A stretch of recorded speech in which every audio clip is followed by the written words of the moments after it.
शौहर बाथरूम में गया और नहाने के बाद आवाज़ लगाई, अरे सुनो ज़रा, तौलिया दे देना। बीवी चिल्लाते हुए, हमेशा बिना तौलिया के नहाने चले जाते हो। अब मैं चाय बनाऊं या तौलिया दूं?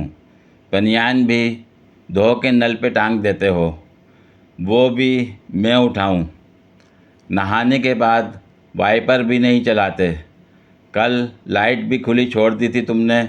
गीले गीले बाहर निकलोगे तो पूरे घर में गीले पैरों के निशान बना दोगे। फिर उस पे मिट्टी पड़ेगी तो सब जगह गंदगी हो जाएगी। एक बार नौकरानी उस पे फिसल गई थी, फिर 3 दिनों तक नहीं आई थी। मेरा क्या हाल हुआ था काम कर कर के। शौहर दिल ही दिल में, साला नहा के गलती कर दी या शादी करके।